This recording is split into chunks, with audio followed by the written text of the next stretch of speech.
ಹಲಸಿನಕಾಯಿ ಅಥವಾ ಕಡ್ಗಿ ಅಥವಾ ಗುಜ್ಜೆ ಏನು ಹೆಸರಿಟ್ಟು ಬೇಕಾದರೂ ಕರಿಬೋದು. ಅದರ ಕಬಾಬ್ ಮಾಡಿದ್ದೇನೆ. ಹೇಗೆ ಮಾಡಿದ್ದೇನೆ ನೋಡ್ಕೊಂಡು ಬರೋಣ ಬನ್ನಿ.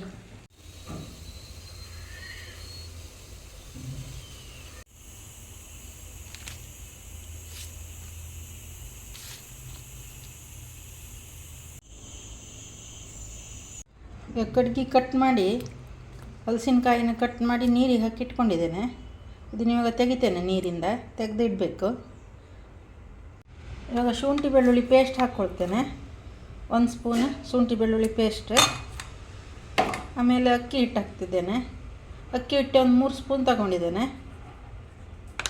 ನೀವು ಅಕ್ಕಿ ಹಿಟ್ಟಾರು ಹಾಕ್ಕೊಳ್ಬೋದು ಅಥವಾ ಕಡಲೆ ಹಿಟ್ಟು ಹಾಕ್ಕೊಳ್ಬೋದು ಅಥವಾ ಮೈದಾ ಕಾರ್ನ್ಫ್ಲೋರ್ ಯಾವುದಾದ್ರು ಹಾಕ್ಕೊಳ್ಬೋದು. ನಾನು ಅಕ್ಕಿ ಹಿಟ್ಟು ತಗೊಂಡಿದ್ದೇನೆ. ಕಬಾಬ್ ಪುಡಿ 1 ಪ್ಯಾಕೆಟ್ ತಗೊಂಡಿದ್ದೇನೆ, ಹಾಕ್ತೀನಿ. ಹಾಕ್ಕೊಂಡು ಚೆನ್ನಾಗಿ ಮಿಕ್ಸ್ ಮಾಡಬೇಕು. ಚೆನ್ನಾಗಿ ಮಿಕ್ಸ್ ಮಾಡು. ಈಗ ಸ್ವಲ್ಪ ಉಪ್ಪು ಹಾಕ್ತಿದ್ದೇನೆ. ಉಪ್ಪು ಸಾಕಾಗುತ್ತೆ, ಅದರಲ್ಲಿ ಉಪ್ಪು ಇರುತ್ತೆ ಕಬಾಬ್ ಪುಡಿಯಲ್ಲಿ. ಆದರೆ ಅದು ಕಡ್ಗಿಗೆ ಅಷ್ಟು ಉಪ್ಪು ಸಾಕಾಗಲ್ಲ. ಸ್ವಲ್ಪ ಉಪ್ಪು ಹಾಕ್ಕೊಳ್ಳಿ, ಒಂದು ಅರ್ಧ ಚಮಚಕ್ಕೆ ಸ್ವಲ್ಪ ಕಮ್ಮಿ ಹಾಕ್ಕೊಳ್ಳಿ. ಹಾಕ್ಕೊಂಡು ಚೆನ್ನಾಗಿ ಮಿಕ್ಸ್ ಮಾಡಿ. ಬೇಕಾದರೆ ಸ್ವಲ್ಪ ನೀರು ಹಾಕ್ಕೊಳ್ಳಿ. ನೀರು ಚೂರು ಹಾಕಿದರೆ ಸಾಕಾಗುತ್ತೆ, ಜಾಸ್ತಿ ಬೇಡ. ಇದನ್ನು ಚೆನ್ನಾಗಿ ಮಿಕ್ಸ್ ಮಾಡುವ. ನಾನು ಚೂರು ನೀರು ಹಾಕ್ತಿದ್ದೇನೆ. ಚೂರು ಹಾಕ್ಕೊಳ್ಳಿ, ನೀರು ಜಾಸ್ತಿ ಬೇಡ.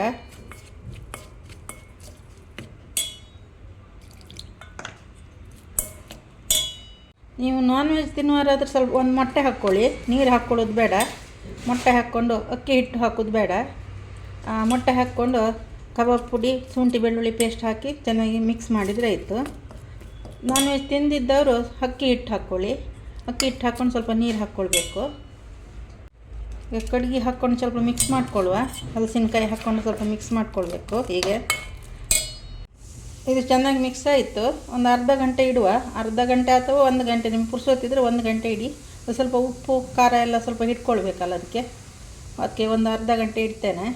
ಇದನ್ನು ಕಲಸಿಟ್ಟು 1 ಗಂಟೆ ಗೊತ್ತಾಯಿತು. ಇವಾಗ ಫ್ರೈ ಮಾಡ್ಕೊಳ್ಳುವ. ಎಣ್ಣೆ ಬಿಸಿಗೆ ಇಟ್ಟಿದ್ದೇನೆ, ಬಿಸಿ ಆಗ್ತಾ ಬಂದಿದೆ. ಒಂದೊಂದೇ ಹಾಕ್ಕೊಳ್ಳುವ.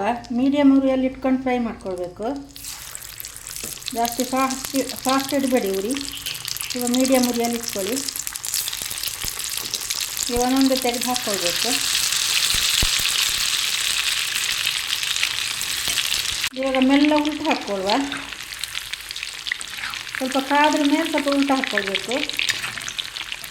ಒಂದು ಬದಿ ಚೆನ್ನಾಗಿ ಕಾಯಬೇಕದು, ಆಮೇಲೆ ಉಲ್ಟು ಹಾಕ್ಕೊಳ್ಳಿ. ಈಗ ಫ್ರೈ ಆಗ್ತಾ ಬಂದಿದೆ, ಕಲರ್ ಚೇಂಜ್ ಆಗ್ತಾ ಬಂದಿದೆ. ಅದು ಮೀಡಿಯಮ್ ಉರಿಯಲ್ಲಿ ಇಟ್ಕೊಂಡು ಫ್ರೈ ಮಾಡ್ಕೊಳ್ಬೇಕು. ಇಲ್ದಿರ ಒಳಗಿಂದ ಎಲ್ಲ ಬೇಯೋದಿಲ್ಲ ಅದು. ಇವಾಗ ತೆಗಿತೇನೆ.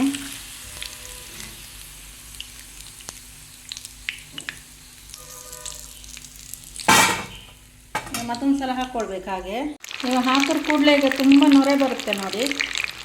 ಅದು ನೊರೆ ನಿಂತರ ಮೇಲೆ ಅದು ಬೆಂದಿದೆ ಅಂದರೆ ಲೆಕ್ಕ. ಈಗ ನೊರೆ ಬರ್ತಾ ಇದೆ. ಈಗ ನೋಡಿ ಎಣ್ಣೆ ನೊರೆ ಸ್ವಲ್ಪ ಕಮ್ಮಿ ಆಗ್ತಾ ಬಂತು ನೋಡಿ. ಇವಾಗ ಎಣ್ಣೆ ನೊರೆ ಇಲ್ಲ ನೋಡಿ, ಮೇಲೆ ತೇಲ್ತಾ ಇದೆ. ಇವಾಗ ಬೆಂದಿದೆ ಅಂತ ಲೆಕ್ಕ. ತೆಗ್ಗೊಳ್ದೆ. ಚೆನ್ನಾಗಿ ಫ್ರೈ ಆಯಿತು. ತೆಗಿತೇನೆ.